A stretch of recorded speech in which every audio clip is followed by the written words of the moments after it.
Tugasku menemanimu.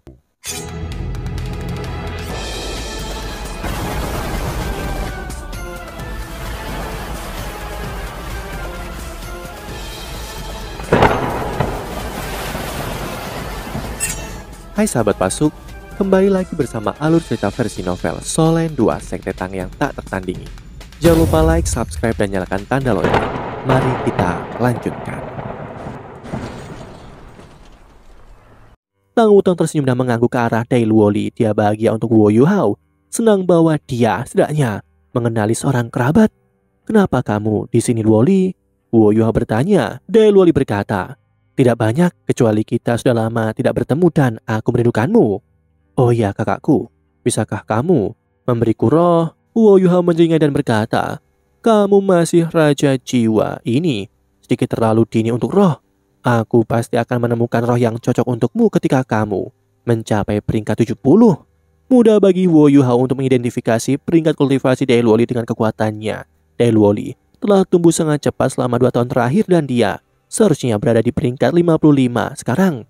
Kecepatan kultivasinya sangat mengesankan untuk usianya dan jelas bahwa potensi dan bakatnya telah sepenuhnya diaktifkan setelah jiwa bela dirinya benar-benar terbangun dan bermutasi.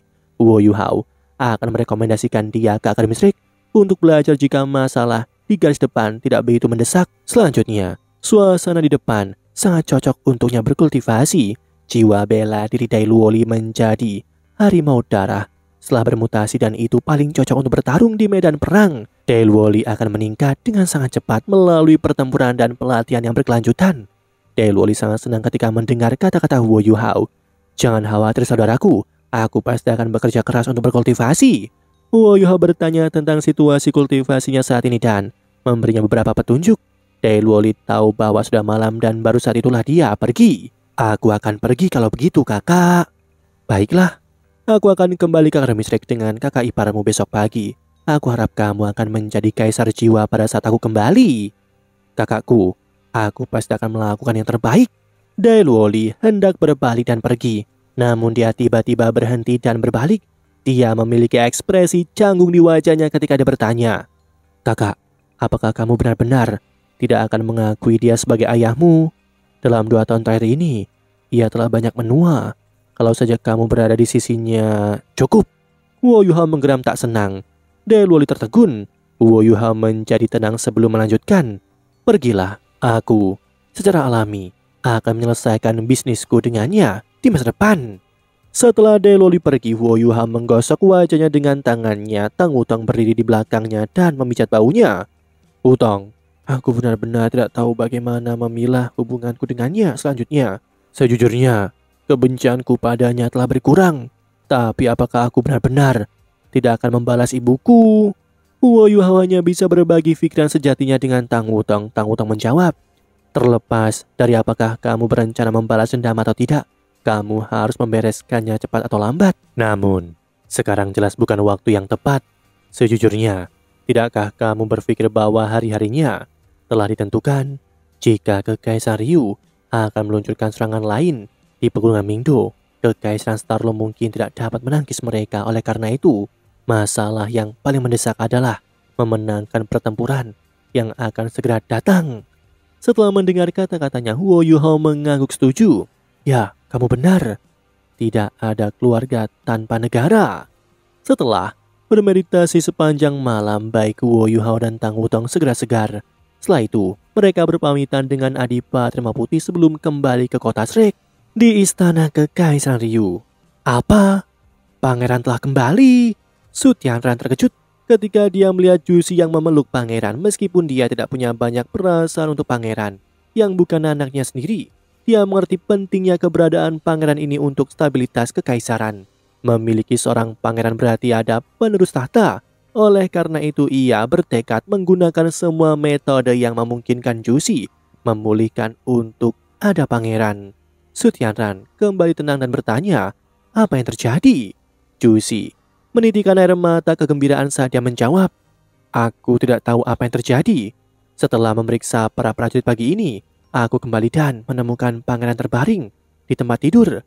Dia hanya bersenang-senang sendiri. Aku tidak tahu siapa yang mengirimnya kembali. Jawabannya tidak mengandung informasi yang berguna sama sekali. Su Tianran mengerutkan kening dan berkata, sebelumnya, mereka para Feng Hao dulu menculik pangeran untuk memerasku. Mengapa mereka mengembalikan pangeran dengan mudah? Mungkinkah mereka melakukannya karena hati nurani mereka? Su Tianran tidak akan pernah percaya pada gagasan itu. Dia tidak percaya pada keberadaan hati nurani di matanya. Minat dan manfaat mengatur alam semesta. Meskipun diinterogasi tentang perinciannya, Jusi tetap sangat berhati-hati dengan jawabannya dan tidak mengungkapkan rincian yang tidak perlu. Dia adalah wanita yang cerdas dan telah mengarang cerita bersama dengan semua detail menit sebelumnya. Dia hanya menunda berita satu malam. Setelah memeriksa dengan Jusi, Su Tianran memanggil para penjaga dan menginterogasi mereka. Tidak ada keraguan bahwa hidup mereka telah berbalik setelah gagal menghentikan pengganggu di waktu yang lain. Selain informasi acak yang tidak berguna, mereka tidak dapat memberikan sesuatu yang bermanfaat. Setelah menghukum mereka karena kegagalan di lain waktu, Su Tianran tidak melanjutkan masalah ini. Dia meminta tabib istana untuk memastikan pangeran baik-baik saja dan menghentikan semua penyelidikan. Bagaimanapun dia masih sangat mempercayai Jusi, bahkan dia bisa dikatakan orang yang paling Su Tianran percaya. Tidak ada orang lain yang dia percayai. Su Tianran bahkan berencana untuk mengandalkannya untuk menaklukkan dunia baginya. Dia menangis di hari ketika pangeran menghilang. Su Tianran selalu merasa tidak enak karena membiarkan insiden itu terjadi. Sekarang setelah pangeran kembali, dia merasa bahwa mengajukan terlalu banyak pertanyaan tidak akan sesuai. Sepertinya orang-orang itu pasti mulai panik setelah melihat pasukan kita berkumpul dan telah memutuskan untuk mengembalikan pangeran mahkota kepada kita. Apakah mereka benar-benar berpikir ini akan menghentikanku dari ambisi menaklukkan dunia? Mereka pasti sedang melamun. Permaisuriku, rencana kita akan tetap sama. Setelah kita selesai dengan persiapan, kamu masih akan menjadi komandan 3 tentara. Jusi mengangguk sambil memeluk putranya dengan erat. Dia berbisik, yang mulia, aku punya permintaan kecil untuk dibuat. Katakan. Su Tianran berbicara. Jusi ragu beberapa saat sebelum melanjutkan. Hilangnya pangeran telah mengambil banyak hal dariku. Aku tidak bisa berhenti menyalahkan diriku sendiri karena tidak melindunginya dengan baik. Kali ini karena aku akan pergi untuk waktu yang lama untuk perang. Aku ingin membawa pangeran bersamaku untuk mencegah terulangnya kejadian ini. Setelah mendengar kata-katanya, Su Tianran menjadi marah. Apa? Kau ingin membawa pemimpin masa depan kekaisaran kita ke medan perang? Jusi, sudahkah egomu pergi ke kepalamu? Beraninya kau mengajukan permintaan seperti itu padaku? Jusi berlutut di depan Su Tianran. Dia tidak mengatakan apa-apa saat air mata mulai mengalir di pipinya. Hati Su Tianran mulai melembus saat dia berdiri dan berjalan ke arahnya. Aku tidak bisa membiarkan melakukan ini. Bagaimana aku bisa membiarkan penerus tahtaku meninggalkan istana? Kamu dapat yakin bahwa aku akan meningkatkan keamanan istana setelah kamu pergi. Aku akan memastikan mendapatkan seseorang untuk melindungi pangeran dan memastikan bahwa dia tidak akan membahayakannya. Aku menjamin bahwa semua hal itu akan dilakukan. Kamu tahu betul bahwa meskipun pangeran itu bukan anakku, aku tidak memiliki peluang untuk memiliki anakku sendiri di masa depan. Setiap bidang tanah dan setetes air yang aku miliki akan menjadi miliknya. Karenanya kamu harus melakukan yang terbaik dalam perang ini. 3 tentara akan ditempatkan di bawah komandomu. Ketika kamu kembali dengan kemenangan, aku akan membawa pangeran dan menyambutmu kembali. Secara pribadi, kita akan mengatur perayaan terbesar untukmu ketika kamu kembali. Ya, yang mulia, tidak ada lagi yang bisa dikatakan Jusi saat ini. Yunhan kecil yang tertidur lelap dalam pelukan Jusi bangun dan berseru, "Ayah!" Su Tianran yang terlihat sangat serius mendapati tubuhnya gemetar setelah mendengar apa yang baru saja dikatakan Yunhan. Terlepas dari siapa dia akhirnya tetaplah manusia. Menjadi tidak subur adalah salah satu pukulan terbesar baginya dalam hidupnya. Kata-kata kecil Yunhan telah menyentuh bagian paling lembut dari hatinya, membuatnya merasa bersalah karena membuat pernyataan itu lebih awal. Karena itu dia membantu Jusi bangkit dari tanah sebelum menepuk pundaknya. Dia berkata, habiskan lebih banyak waktu bersamanya selama beberapa hari yang kita miliki. Ayah! Yunhan kecil berteriak lagi. Su Tianran tertawa terbahak-bahak saat dia mencubit pipi kecil Yunhan. Ya, Pangeran kecilku, kamu harus berdoa untuk keselamatan ibumu dan berharap dia kembali dengan kemenangan." Ketika Jusi membawa Su Yunhan keluar dari studi kekaisaran, pakaiannya sudah basah oleh keringat. Meskipun Su Tianran menikmati disapa sebagai ayah Yunhan kecil, itu adalah mimpi buruk bagi Jusi ini karena dia tahu Yunhan kecil tidak memanggil Su Tianran.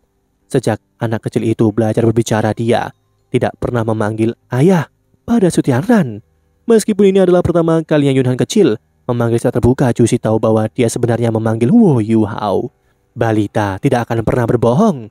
Jusi benar-benar takut bahwa Yunhan kecil akan mengatakan sesuatu yang akan berbahaya. Untungnya Yunhan kecil tidak mengatakan apapun selain kata ayah. Setelah membawa putranya kembali ke kamarnya, Jusi menghela nafas lega, namun dia masih memiliki ekspresi yang sangat gugup di wajahnya. Setelah menutup pintu, dia membaringkan putranya di ranjang sambil perlahan-lahan mendapatkan kembali ketenangannya. Saat dia dengan lembut membelai rambut kecil Yunhan, dia bergumam, "Sayangku, ini benar-benar sifatmu seperti ini. Jangan khawatir, tidak peduli betapa sulitnya itu. Aku tidak akan pernah membiarkanmu menderita lagi." Di sisi akademis Rick, sepertinya perang tidak bisa dihindari. Penatua Swan menghela nafas. Wo Yuhao melaporkan semua peristiwa yang terjadi dalam perjalanannya, termasuk saat ia mengembalikan Yunhan kecil ke Jusi. Penatua Swan tidak mengajukan terlalu banyak pertanyaan, juga tidak mencoba untuk menegur Wo Yuhao. Yang dia lakukan adalah menghela nafas panjang.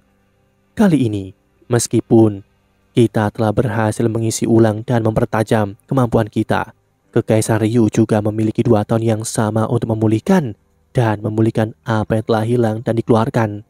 Aku hanya bisa membayangkan betapa dahsyatnya perang ini. Selain itu, sampai sekarang kita bahkan tidak tahu kemana mereka akan menyerang. Ini adalah masalah terbesar yang ada.